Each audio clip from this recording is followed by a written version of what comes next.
Esse é um dos primeiros sinais de que o intestino está carregado de impurezas. O intestino representa a terceira etapa que os alimentos ingeridos devem atravessar em sua viagem dentro de nós. Eles passam primeiramente pela boca, onde devem ser bem mastigados e misturados à saliva, depois pelo estômago, onde acontece boa parte da digestão, e finalmente por esse longo tubo, onde a digestão se completa, o intestino. Nele são absorvidos os nutrientes e aquilo que resta do bolo fecal é tornado semissólido para poder ser eliminado.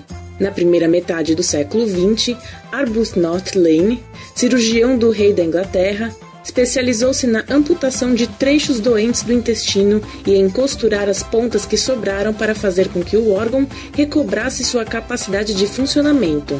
Ele observou um curioso fenômeno. Alguns meses depois de passar por intervenções no cólon, alguns pacientes se curavam de doenças que não tinham, aparentemente, nenhuma ligação com o órgão operado.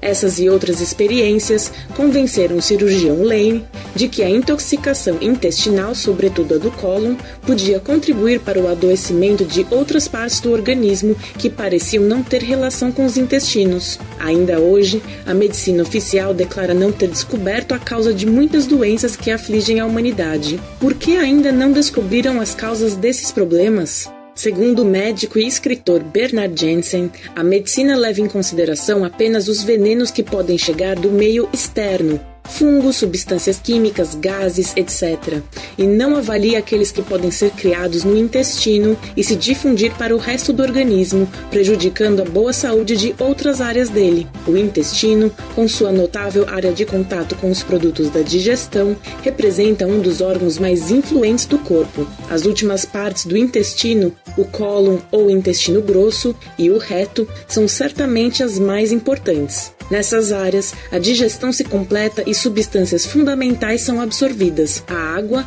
os aminoácidos e muito dos produtos medicinais que usamos. O que acontece quando as paredes do cólon não são sadias? A mucosa se inflama e perde sua impermeabilidade, ou seja, permite que substâncias tóxicas, alguns parasitas e fragmentos de alimento não bem digeridos a atravessem e entrem nos líquidos orgânicos, o sangue e a linfa.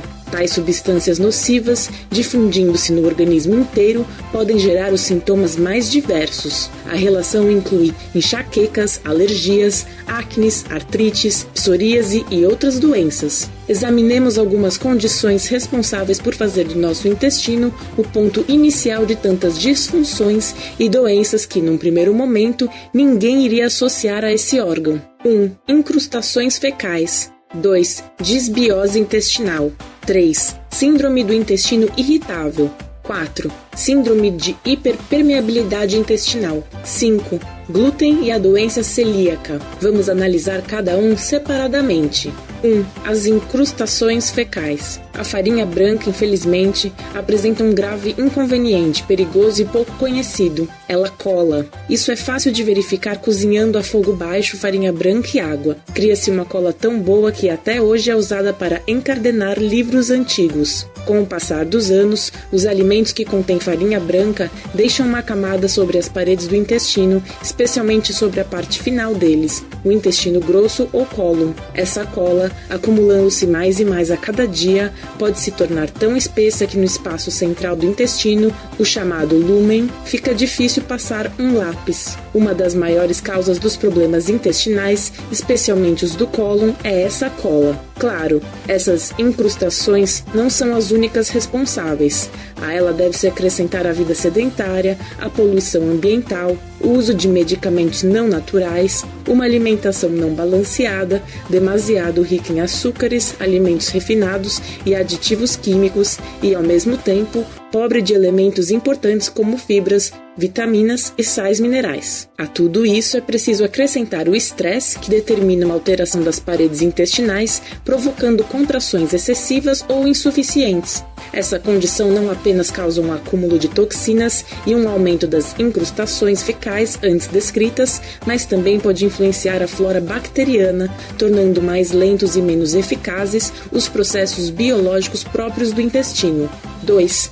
Disbiose intestinal. No cólon, existem uma notável flora intestinal passível de modificações que a tornam muito perigosa para a saúde. Quando a flora é equilibrada e útil ao organismo, ocorre uma condição de saúde que tem o nome de eubiose. Ao contrário, quando essa flora está desequilibrada, condição infelizmente muito difundida na atualidade, toma o nome de disbiose, e suas consequências podem ser nefastas. Uma alimentação pouco inteligente, muitos açúcares e proteínas, combinações erradas de alimentos, pouca ou nenhuma mastigação, refeições ingeridas de modo apressado e uso de laxantes, antiácidos e antibióticos criam um produto da digestão, um bolo rico de proteínas mal digeridas e outros elementos anômalos que predispõem ao desenvolvimento de várias substâncias tóxicas e bactérias da putrefação, ambas muito danosas. Tudo isso, infelizmente, contribui para o forte aumento estatístico das patologias graves do cólon,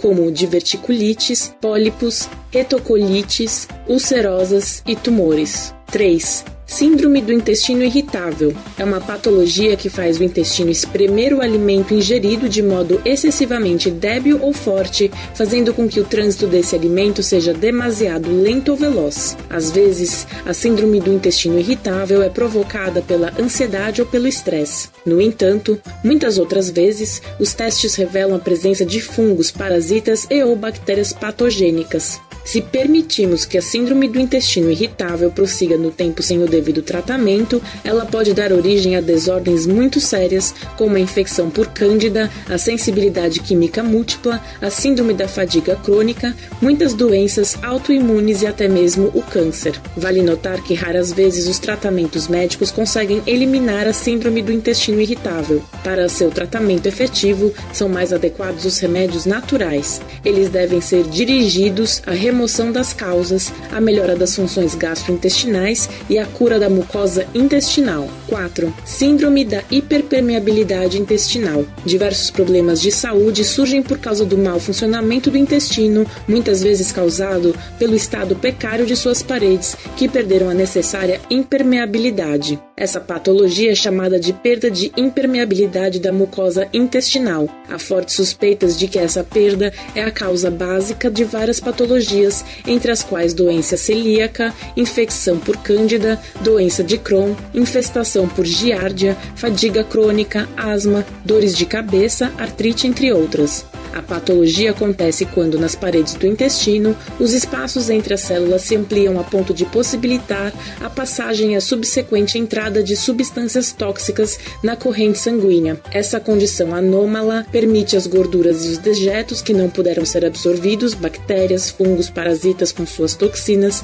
proteínas não digeridas, gotejar para fora e entrar na corrente sanguínea. Dessa distribuição de venenos deriva uma série de distúrbios de caráter geral que, à primeira vista, parecem não ter nenhuma relação com o intestino. Dores de cabeça, nervosismo, ansiedade, depressão, mau hálito, rinites, acne, dermatites, eczemas, fadiga crônica, envelhecimento da pele, dores nas articulações, artrose, etc. Essa invasão provoca também uma forte baixa das defesas orgânicas, pois no intestino existem entre 100 e 200 placas de Peyer, aglomerados de nódulos linfáticos localizados principalmente na mucosa de ileal, que tem a mesma atividade das tonsilas, produzir substâncias que protegem a mucosa contra a ação de micróbios, essenciais para a manutenção do nosso potencial imunológico. Isso, obviamente, abre as portas a várias alergias e intolerâncias alimentares. 5. Glúten e doença celíaca. Ao contrário da crença comum que o associa sobretudo ao pão e ao macarrão,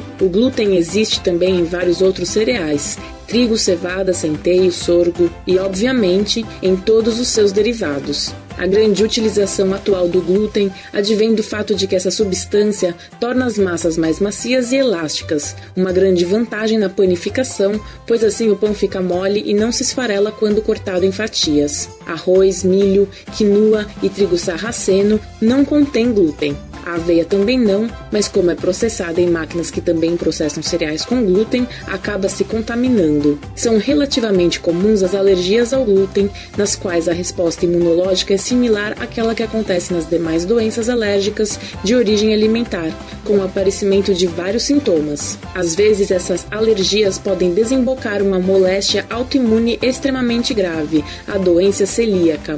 Nessa patologia, o sistema imunológico cria anticorpos contra o glúten e pode destruir as vilosidades intestinais e ou gerar caqueixa, estado de magreza extrema e inclusive levar à morte. O que podemos fazer? Os laxantes, infelizmente hoje bastante usados, constituem apenas um benefício momentâneo.